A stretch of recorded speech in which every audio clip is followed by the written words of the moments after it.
할렐루야, 반갑습니다. 여기가 한국말만 해도 생활이 가능하다고 하는 LA인가요? 어떤 사람들은 외국에 이렇게 교민들에 대하여 한국 사람들끼리 모여 사는 것에 대하여 비판하시는 분들도 있습니다. 왜 외국에 와서까지 한국 사람들끼리 모여 살아야 되지? 그런 이야기 하시지만 저는 오히려 생각이 다릅니다. 바벨탑 사건 이후에 하나님께서 그들에게 언어가 혼잡하는 그러한 벌을 주셨습니다. 그런데 인간들은 어떻게 했나요? 언어가 혼잡되니까 언어가 통하는 사람들끼리 모여서 그리고 각자 흩어졌습니다. 외모가 비슷하거나 취미가 같거나 입맛이 같거나 아니면 같은 대학을 나왔거나 이런 걸 따지지 않았어요. 그냥 언어가 통하는 사람들끼리 모여서 흩어졌다라는 것입니다. 그만큼 언어가 통하는 것은 굉장히 중요한 것입니다. 저는 외국인들과 함께 5년간 선교단체에서 매일 아침마다 모이고 하루 종일 생활을 했습니다. 그러니까 매일 아침마다 하루 종일 외국인들과 생활해도 그 백인들에 대하여 제가 잘 이해를 못해요. 그러니까 무슨 생각을 하는지 왜 그렇게 하는지에 대한 이해를 잘 못하겠더라고요. 그만큼 언어는 우리가 공동체를 만들어가고 유지하는데 가장 중요한 요소가 분명합니다. 그럼 여러분들 가정은 또 어떻나요? 자녀들과 언어가 통하나요? 의사소통 속 시원하게 됩니까? 아이들 생각 잘 읽을 수 있나요? 쉽지 않을 거예요. 잘 안 된다라는 것 분명히 느끼실 것입니다. 미국이나 호주, 뉴질랜드 등의 교민교회도 다음 세대 신앙 교육을 할 때 한국어로 할지 영어로 할지 고민합니다. 미국에서는 오히려 영어로 교회 학교를 운영하는 것을 볼 수 있습니다. 언어적인 접근과 아이들에게 재미를 주는 접근은 다음 세대 사역의 한 부분이지 하지만 절대적인 것은 아닙니다. 이 언어가 아이들의 교육하는 데 절대적이거나 이 부흥을 가지고 올 수 있는 것은 아니라는 것을 알아야 합니다. 한국 교회를 보면 주일학교가 없는 교회가 65%입니다. 그러니까 35%만 주일학교를 가지고 있다는 것입니다. 이전에는 개척교회를 하면 사모님들이 주일학교를 했어요. 하지만 지금은 사모님들이 주일학교를 하지 않습니다. 바빠서가 아니라 이런 퀄리티 낮은 주일학교는 안 하는 것보다 못한 것이 지금 이미 되었다는 거죠. 또한 교인들 자녀들도 자기 교회를 보내기보다는 주일학교가 제대로 된 곳을 보내게 되죠. 그러니까 65%의 교회는 주일학교가 없다라고 할 정도입니다. 그러니까 한국말로 주일학교를 하느냐 안 하느냐의 문제는 아니라는 것입니다. 그러니까 한국 교회에서 우리가 막 주일학교를 이렇게 할 때 선생님은 중국말 쓰나요? 영어로 주일학교 사역을 하나요? 아니에요. 학생들하고 선생님들 다 한국말로 하지만 학생들이 교회를 떠난다라는 거예요. 그것은 포인트가 우리가 어떤 포인트를 잘못 잡고 있기 때문에 학생들이 떠난다라는 것을 알아야 합니다. 또한 한 가지 언어에 대해서는 언어는 변질될 우려가 있습니다. 언어가 가지고 있는 한계인 것이죠. 우리 선악과 사건을 보면 하나님께서 말한 것 하와가 다르게 이야기하고 아담 또한 다르게 이야기합니다. 그래서 이 선악과 사건이 발생하게 되죠. 그런데 하나님께서 두 번째 계명을 우리에게 주실 때 하나님께서 어떻게 하셨습니까? 절대로 변하지 않는 돌에다가 그냥 팍 새겨줍니다. 하나님께서 모세에게 십계명을 돌판에다 새겨서 줍니다. 그것도 부족하여 하나님께서 모세에게 성경을 기록하게 하고 어떤 사람들은 성경에서 이스라엘 사람들 중에 어떤 사람들은 이 성경을 필사를 하는 거예요. 뺏겨 적어서 여러 권의 성경들을 만들어가게 합니다. 그 성경들은 지금도 존재하고 있게 되는 거죠. 그리고 이스라엘에서는 초등학교 3학년 때까지 모세의 오경을 다 외우게 시킨다라고 합니다. 못 외우면 4학년을 못 올라간다라는 그런 이야기도 합니다. 말로만 전달되는 것은 한계가 있기 때문입니다. 그것을 잘 알기 때문에 그것을 정확하게 외워서 새기는 것에 대하여 포인트를 가진다라는 것이죠. 그리고 대학생이 되면 이스라엘 대학교는 토론 문화가 발달되어 있습니다. 도서관 가면은 시끄러워요.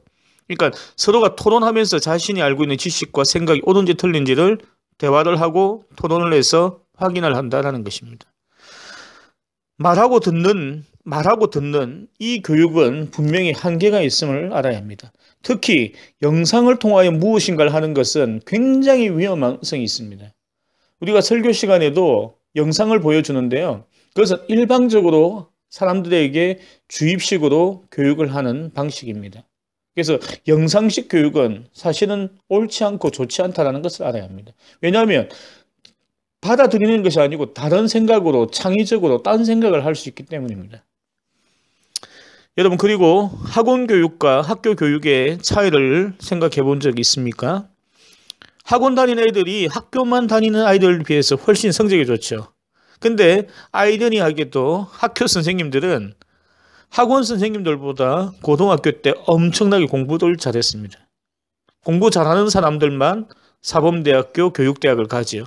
그런데 희한하게도 학교에서 교육을 받는 피교육생들은 학원 선생님들이 더 좋은 성적과 더 좋은 결과를 만들어냅니다. 그 이유는 무엇인가요? 무엇인지 아세요? 제가 학원을 한 5년 정도 운영해 봤거든요. 가르쳐 봤거든요, 학생들을. 그런 교육 방식의 차이가 있는 거예요. 선생님들은 그냥 진도를 나가는 거예요. 교과서 중심으로 진도를 나가고 학원 선생님들은 아이들이 잘 이해하는 체크를 합니다.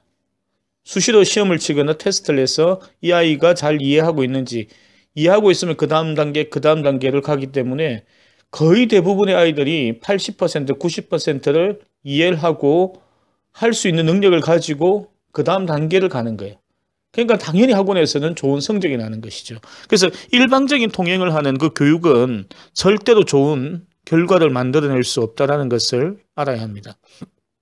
제가 2009년도에 한국에 돌아가서 주일학교와 중고등부 사역 흐름을 보았습니다. 사역의 포커스를 학생들이 재미있어하는 프로그램에 맞춰져 있는 것을 보았습니다. 이건 전략적으로는 괜찮은 거죠. 재미있는 아이들, 재미있게 해서 아이들을 모으고 그리고 사역자들이 그들에게 신앙을 가르친다. 하지만 그 결과가 뭔가 하면은 주일학교 중고등부 아이들 65%가 다 떠났다는 거죠. 특히 심지어 믿는 가정의 자녀들 80%가 교회를 다니지 않는다라는 것입니다. 그러니까 이 교육의 전략적인 부분이 우리가 포커스를 잘못 맞추고 있다는 것을 알아야 합니다. 미국의 어떤 주에서 교회를 떠나는 젊은 친구들에게 물어봤어요. 10대에서 25세까지 물어봤어요. 왜 당신들은 교회를 떠났습니까? 다녔다가 떠난 친구들에 대하여 물어보니까 재미가 없어서 떠났다. 막 이런 이야기가 아니라는 거예요. 그것 때문에 교회를 안 다니는 것이 아니고 교회를 떠난 첫 번째 순위는 교회에 하나님이 없는 것 같아. 그래서 떠났다는 것입니다. 교회를 재미가 없어서 안 오는 것이 아니라는 거예요. 교회에 하나님이 없어서 안 온다는 것이에요. 거기서 추가적으로 이 친구들이 하는 말이 뭔가 하면은 교회가 그냥 커뮤니티 센터 같다고 이야기한다는 거예요. 그냥 동호회에 가는 것 같은 느낌. 교회에 오는 모든 친구들은 재미 때문에 오는 것이 아니라는 것을 알아야 합니다. 은혜와 감동이 없는 교회는 하나님에게도 외면받고 사람들에게도 외면받는다는 것을 알아야 합니다. 그럼 교회가 재미가 없어야만 하나요? 그럼 재미없게 만들면 막 아이들이 오나요? 그게 포인트가 아니잖아요. 지금 말하는 것은 하나님이 없는 것처럼 느끼기 때문에 안 온다는 게. 재미의 문제는 전혀 아니라는 거예요. 프로그램의 문제가 아니라는 거예요. 하나님이 있느냐 없느냐의 문제라는 것이에요. 그럼 여기서 다시 한 가지 더 질문합니다. 그러면 재미있는 신앙생활, 은혜로운 신앙생활, 이 두 가지를 함께 할 수는 없을까? 할 수 있습니다. 분명히 할 수 있습니다. 일단 결론부터 말씀드리면 가능하다라는 것입니다. 저희가 사역하고 있는 또 사역하는 이 교회에서 초등학교 4학년, 6학년 아이들이 가장 좋아하는 프로그램이 뭔가 하면요. 성경 퀴즈 대회입니다. 그러니까 뭐 성경 퀴즈 대회를 너무 재밌게 해서 그런 절대로 안 그렇습니다. 저희가 성경 퀴즈 대회의 종목이 있는데 첫 번째는 성경 고사입니다. 그러니까 우리가 한국에서 시험 쳤던 거 수능 치는 것처럼 일렬로 앉혀놓고 페이퍼 시험을 칩니다. 한 35문제를 내는데요. 그 문제를 예상 문제를 줘요. 그럼 집에서 아이들이 1주, 2주일 동안에 그것을 공부합니다. 그러니까 부모님들이 예상 문제 내줘요. 그러면 아이들 맞추고 아니면 화이트도 씌워서 빈칸 만들어서 빈칸 넣기 해보고 이렇게 공부해 오는 거예요. 이해가 가십니까? 학교 공부도 그렇게 안 하는 친구들이 성경고사 이 시험을 치기 위해서 그렇게 준비해 오는 거예요. 왜냐하면은 이것을 통해서 얻는 그 즐거움과 쾌감이 너무 크기 때문입니다. 이해하셨죠? 우리가 책을 읽을 때 막 너무 재밌어서 책을 읽는 게 아니잖아요. 감동 때문에 읽기도 하고, 그리고 잔잔한 어떤 안식, 또 뭐 회복, 리프레시, 또 다른 사람들이 어떻게 하는지 보면서 또 아이디어도 얻고 지식을 얻기 위해서 책을 읽는 것도 다양한 이유가 있잖아요. 똑같은 거예요. 아이들이 신앙생활을 하는데 또 교회에 오는 이유가 다양한 이유로 오는 거예요. 성경고사 시험을 칠 때, 성경 퀴즈 대회를 할 때 그것을 아이들이 공부해서 오는 다양한 이유가 있는 거예요. 근데 아이들이 포커스를 가지는 것은 자기네들이 1등, 2등, 3등을 해서 성취하는 그 성취감이에요. 근데 성경고사 1등도 1등이지만 이 모든 것을 우리는 팀으로 엮어서 합니다. 그러니까 성경고사 1등 좋아요. 그리고 그 성경고사 때 점수를 다 팀 점수에 더해줘요. 그러니까 팀 1등도 뽑고 개인 1등도 뽑고. 그래서 그 외에 이제 팀워크라는 게임이 또 있죠. 그러면 성경 스피드 퀴즈, 그다음에 성경 인물 퀴즈, 뭐 이런 거 또 버즈를 애들에게 줘요. 그러면 뭐 이제 문제가 나오면 팍 버즈 눌러 삑 하고 소리 나면 이제 뭐 맞추고, 이 자체의 즐거움을 주는 거죠. 그러니까 버튼을 누르는 것이 재미있고 퀴즈 맞추는 것, 그것을 통해서 그들에게 성경의 지식을 알게 하는 거죠. 그리고 그 속에서 팀워크에 대해서 알게 하고 그 결과에 대하여 푸짐하게 또 시상을 하죠. 그래서 아이들이 재미있는 포인트는 부자 누르는 것, 이런 것들, 그 다음에 결과를 통해서 선물을 받는 것, 이것은 재미를 주는 포인트고, 그들에게 중요한 포인트로 잡는 것은 성경을 알게 하는 것이죠. 그래서 처음에는 1년에 한 번 교육했는데 아이들이 너무 좋아해서 6개월 후에 다시 했어요. 그래서 6개월마다 계속적으로 성경 퀴즈 대회를 합니다. 그러니까 성경 퀴즈 대회는 그 6개월 동안 배웠던 내용들, 그것을 가지고 아이들에게 리마인드 테스트를 하는 거죠. 그럼 아이들이 성경에 배웠던 6개월 동안 설교 들었던 거, 분반했던 것들을 그걸 다시 한 번 더 리마인드 하게 되는 것입니다. 우리가 사역을 할 때에 중요하게 잊어버리지 말아야 할 것은 우리의 사역 대상에 대하여 정확하게 아는 것이 굉장히 중요하다라는 것입니다. 2002년 월드컵 할 때에 거스 히딩크 감독이 우리나라 국가대표를 보고 이러한 이야기를 했습니다. 한국의 모든 전문가들은 한국 대표팀은 체력은 너무 좋은데 기술이 없어서 진다라고 생각을 했어요. 그렇게 해서 기술 훈련을 계속했던 것입니다. 근데 히딩크가 와서 보니까 그게 아닌 거예요. 한국 선수들은 기술은 좋은데 체력이 안 돼서 그 기술을 못 살린다는 것을 알았던 거예요. 그게 체력이 안 되니까 전술을 할 수가 없는 거죠. 그 생각을 하고 거스 히딩크 감독은 기술 훈련을 한 것이 아니고 체력 훈련을 했던 거예요. 계속적으로 체력 훈련해서 체력이 좋으니까 히딩크가 가지고 있는 전술을 90분 내내 할 수 있는 거예요. 그리고 히딩크는 유럽 선수들의 특징들을 알았던 거예요. 그래서 잔디를 최대한 짧게 자르고 그리고 물을 뿌리고 축구 시합을 한 거예요. 그러니까 공이 미끄러지니까 유럽 애들이 패스를 못 하는 거예요. 그러니까 스페인 같은 경우 원래 티카티카에서 이렇게 패스를 많이 하는 팀인데 패스가 안 되는 거예요. 그러니까 우리나라가 스페인하고 싸워 이겼던 거예요. 그래서 히딩크는 우리나라 대표팀의 특징을 잘 알고 유럽 선수들의 특징을 잘 알고 거기에 맞는 훈련과 전략을 통해서 4강까지 보냈던 겁니다. 그러니까 우리가 우리 아이들에 대하여 정확하게 파악하지 못하고 그들과 커뮤니케이션하는 방법을 정확하게 알지 못하고 우리가 접근하게 되니까 계속적으로 주일학교, 중고등부 아이들이 떠나고 있는 거예요. 청년들이 떠나고 있는 거예요. 또 하나 제가 한번 질문하겠습니다. 많은 사람들이 지금 요즘에 주일학교 아이들, 중고등부 아이들이 변했대요. 우리 때하고 너무 다르대요. 어느 안수 집사님은 중등부 그 교사 하다가 6개월 만에 그만두고 나왔어요. 애들이 너무 싸가지가 없대요. 근데 저는 생각이 전혀 다릅니다. 제가 그랬잖아요. 제가 아이들 영어를 가르쳤다고 1대1 아니면 2대1로 가르치면 아이들을 보잖아요. 그리고 중등부 찬양사역을 했어요. 우리나라에서 중등부들 뭐라 합니까? 외계인이라 하잖아요. 특히 그 중심에 중학교 2학년이 있잖아요. 김정은도 중2 때문에 쳐들어올 수 없다. 도대체 저 아이들 파악이 안 돼. 저 우울하게 다니는 저 아이들, 그 심각한 얼굴들. 언제 터질지 모르는 폭탄까지 생긴 애들. 중2병이라는 새로운 병도 있잖아요. 근데 여러분, 전혀 아이들 1대1로 만나보면 우리 때하고 똑같아요. 저는 아이들이 변했다고 절대로 믿지 않습니다. 아이들이 변한다라면 저는 그냥 진화론을 믿는 분인 것 같아요. 하나님께서 만든 인간의 본질들은 변하지 않습니다. 그러면 우리가 느끼는, 아이들이 변했다라고 느끼는 변했다라고 느끼는 그 포인트는 뭘까요? 그것은 아이들은 환경에 반응을 하는 거예요. 그러니까 집에서의 하는 행동들, 아이의 모습, 학교에서 하는 모습들, 교회에서 하는 모습들, 그 다음에 친구들끼리 모였을 때 하는 것들이 다 다른 거예요. 그러니까 우리가 볼 때에 아이들이 달라졌다고 느끼는 것은 우리 때와 지금의 환경이 다른 거예요. 그러니까 교회가 잘못된 환경을 만드니까 아이들이 거기에서 그 반응을 하고 있는 거예요. 제가 중등부 찬양 인도할 때에, 그러니까 최근이죠.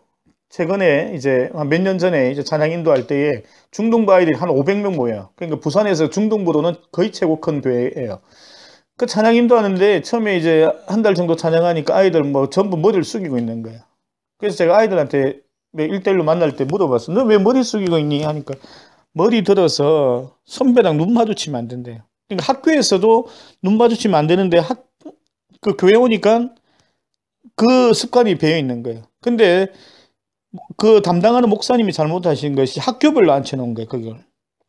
그러니까 1학년은 2, 3학년 선배, 2학년은 3학년 선배, 3학년은 또 3학년들끼리 있는데 그 중에 또 싸움 잘하는 애들 있을 거잖아요. 그 서로가 안 쳐다보는 거예요.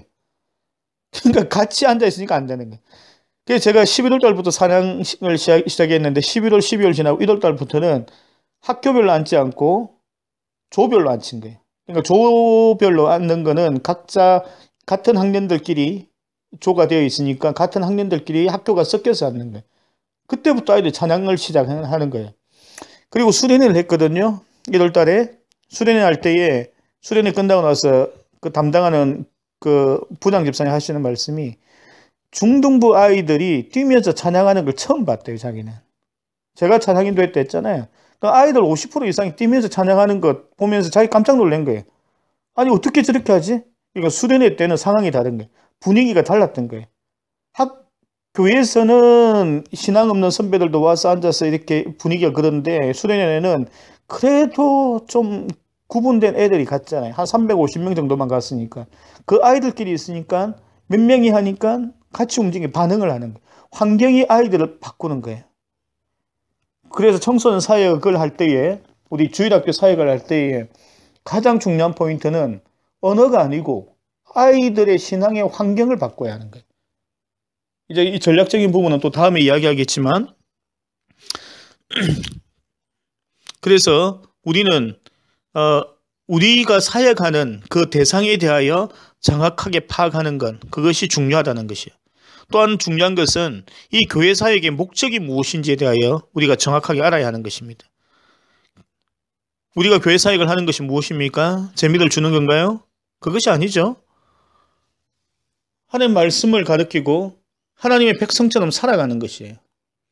그렇게 살아갈 수 있도록 아이들에게 접근해야 하는 것입니다. 그러니까 아이들에게 말씀을 중심으로 가르치는 이것을 우리가 하야 하는 것이죠. 아이라고 모르는 것이 아니다, 못하는 것이 아니라는 거예요. 초등학생도 성경 외우고 시험 치고 하는 걸 다 할 수 있다는 거예요. 그것을 우리가 자꾸 외면하고 있는 거예요. 그러니 우리가 다음 세대 사역을 놓치고 있는 것을 우리가 알 수 있습니다.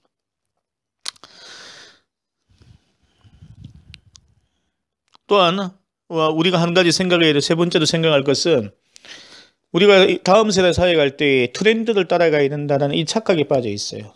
그러니까 모던하게 요즘 시대에 맞게 라는 이야기를 자꾸 합니다. 그러니까 아이들은 모던한 게 뭔지, 요즘에 하는 것이 뭔지 몰라요. 예를 들어 볼까요? 우리 청년들과 제가 같이 이제 중등부 찬양팀을 합니다. 아이들이 찬양을 하나 가지고 왔어요. 이거 저한테 오면서 보여주면서 이 찬양 너무 좋다고 보여주는데 25년 전 찬양이에요. Dance in the morning. 나의 슬픔이 딴딴따라다단 따란따라단. 이런 찬양을 아이들은, 그 청년들이 25년 된 줄 모르고 최근에 마크스라는 팀이 하니까 요즘에 나온 찬양인 줄 알고 가져온 거예요. 야, 이거 25년 됐다니까. 예? 그 제가 영상을 보여줬죠. 야, 그때 시대에 연주하는 것도 지금 못지않게 진짜 잘 하네요. 그 말은 뭔가 하면 아이들은 예를 들어서 나 같은 죄인 살리신 이 찬양을 해도 이게 100년 전 찬양인지 어제 나온 찬양이 못 온다는 거예요. 한 번도 들어본 적이 없기 때문에. 요즘 나온 찬양 계속 새로 해서 막 찬양을 해야 된다고 생각하지 않으셔도 된다는 거예요. 옛날 찬양이나 요즘 찬양을 부르는 것이 중요한 것도 아닌 거예요. 옛날 찬양도 모던하게 반주하면 돼. 요즘 스타일에 맞게 반주하고 간주하고 기타 솔로 넣고 뭐 리듬 넣고 하면은 된다라는 거예요. 근데 우리는 자꾸 너무 모던하게 아이들이 그것을 좋아할 거라 생각하고 모던하게 따라가니까 그것이 안 된다는 거예요. 모던한 것이 중요한 것이 아니고 아이들은 받아들이는데 시간이 굉장히 오래 걸려요. 청년들은 한두 번 듣고 따라하지만 아이들은 한 네다섯 번 들어야 되는 거죠. 그러니까 한두 달을 해야지 그 찬양이 소화가 되는 거예요. 그러니까 바꾸기보다는 꾸준하게 반복해서 하는 것이 아이들에게 맞는데 찬양 인도하는 사람이 혹은 가르치는 사람이 자기 입장에서 한두 번 하고 되니까 그냥 하는 거예요. 그리고 성경 공부도 이 정도 하면 알아들었지 생각하고 그렇지 알았지 예 하고 끝. 아이들은 못 알아들은 거예요. 그냥 차라리 반복해서 두 번, 세 번 하는 것이 아이들에게는 또 효과적인데 어른들 기준에서 그냥 한 번, 두 번 하면 지겨워하겠지. 절대로 그렇지 않아요. 같은 거라도 돌려서 이야기하면 다윗 이야기도 돌멩이 던져서 골리앗을 물리치는 다윗 이야기하고 같은 내용이지만 거기에서 비실비실이라고 헤매고 있는 어른들 이야기, 사울 왕 이야기를 하는 것이 더 효과적인 거예요. 근데 그것을 한 번에 다 하면 아이들이 다 알아들었을까요? 아니죠. 그 중에 자기가 듣고 싶은 포인트만 하나만 기억하는 거예요. 다윗이 돌멩이 던진 걸 기억하거나 혹은 사울 왕이 비겁하게 있었던 것을 기억하든가 아니면 도시락을 기억하든지 돌멩이 5개를 기억하는 다른 걸 아는 거예요. 그러니까 많은 스토리가 중요한 것이 아니고 아이들은 중요한 한 포인트만 짚고 넘어가고 그 다음 주에 또 다윗 이야기하고 그 다음 주에 또 다윗 이야기하는 것이 더 효과적인 거예요. 근데 다윗하고 그 다음에 뭐 다니엘 하면은 아이들은 다윗 잊어버려요.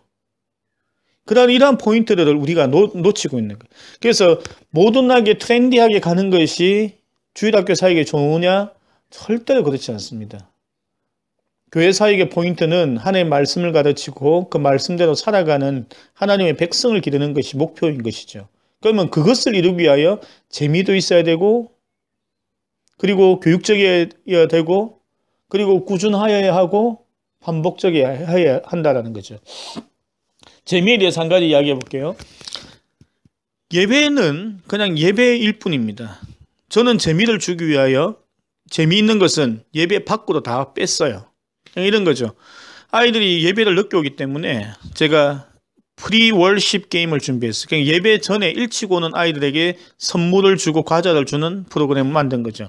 그래서 아이들이 해보지 않은 거, 신기한 거 이런 거 있잖아요. 그래서 첫 번째 한 게임이 뭔가 하면은 빨대에다가 이제 휴지에 물을 묻혀서 이렇게 독침소를 푹 쏘아가 맞추는 거예요. 그럼 딱 구멍 안에 들어가면 이제 선물과 달란트. 그다음에 그 구멍 옆으로 가면은 그냥 선물만 이런 식으로. 그럼 그것도 벗어난 친구는 아무것도 없어. 그럼 그것을 또 기회를 얻기 위해 또 기다려야 돼요. 다른 아이들 할 때까지. 그러니까 아이들이 하다가 이제 종이 땡 쳐서 11시에 예배 들어가잖아요. 그럼 다음 주 하고 싶을까요? 하고 싶은 거예요. 일주일 또 기다리는 거. 내가 가서 아침 일찍 가서 게임을 해서 달란트와 선물을 받아야지. 이렇게 되는 거예요. 꾸준히 해주는 거예요. 그 다음에 예배 마치고 나서 하는 게임들도 준비를 하는 거예요. 그 다음에 아이들에게 히트 쳤던 건 솜사탕. 그러니까 성경 암송에서 오면, 그러니까 큐티를 매일 큐티를 하는데, 큐티 7일 중에서 하루껏 암송해 오면 솜사탕을 줬어요. 그러니까 아이들이 와서 줄 서는 거예요. 빨리 솜사탕 먹으려고. 솜사탕 먹는 거예요. 그러니까 재미는 다른 데서 찾고 그 재미를 찾는데 릴레이트 된 것 중에 하나가 성경 암송을 해도 돼요. 그럼 성경 암송을 통해서 아이들은 성경 암송 자체는 재미없지만 암송하고 얻는 그 솜사탕이 즐거운 거예요.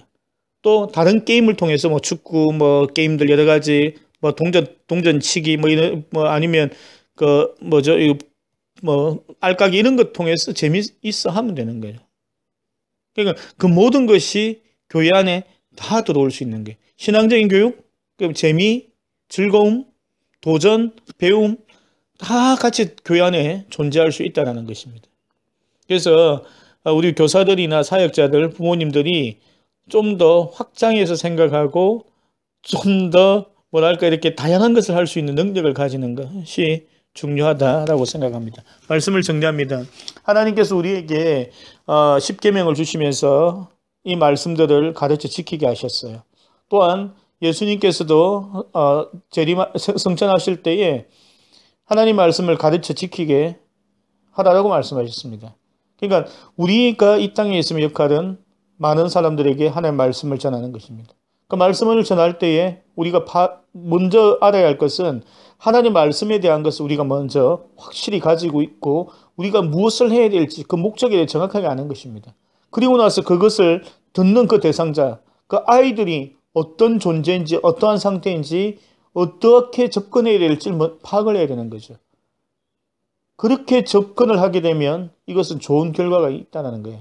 그리고 재미라는 것은 신앙생활을 통해서 즐거운 거예요. 절대로 세상적인 것을 집어넣어가지고 아이들에게 흥미를 주면 안 됩니다. 어느 중고등부 사역자 보니까요, 다른 게 없어요. 재미있게 하기 위해서 영화 보러 가고, 축구하러 가고, 아이들 놀러 가고, 바베큐 하고, 그것밖에 없는 거예요. 우리가 다음 세대를 고민하는 것은 교회의 미래를 고민하는 것입니다. 그리고 하나님 말씀을 이루는 것입니다. 우리 가정의 미래도 우리 아이들에게 달려있을 줄도 모릅니다. 지금 우리 가정의 행복 역시도 우리 아이들 때문에 이루어질 수도 있을 것입니다. 우리가 다음 세대를 고민하는 것은 우리 교회의 문제만은 아닌 것입니다. 하나님의 고민이고 하나님의 걱정인 것입니다. 그리고 우리 가정의 고민이고 걱정인 것입니다. 여러분, 내 자녀가 이제 다 컸다라고 한다고 할지라도 여러분, 하나님의 자녀들을 외면할 수 있나요? 우리 애는 다 컸어요. 그냥 됐어요. 우리 애들 주일학교 없어, 중고등부 없어, 청년회 없어, 시집가고 장가 갔어요. 여러분, 거기 것인가요? 하나님의 자녀들 어떻게 하실 거예요? 그리고 여러분들 자녀들이 결혼해서 자식을 놓으면 그 자녀들 전부 유치부에 가고 주일학교 가야 하잖아요. 우리 교회 안 다닌다고요? 그런 이기적인 생각을 하시면 안 되는 것이죠. 하나님의 나라, 하나님의 백성들, 그리고 하나님의 말씀을 가르치고 다음 세대를 세워가는 것은 그것은 하나님의 꿈인 것이에요. 그러니까 출애굽기 19장에 이 말씀을 너희 자녀들에게 전하라라고 말씀하시는 것입니다. 함께 기도하겠습니다.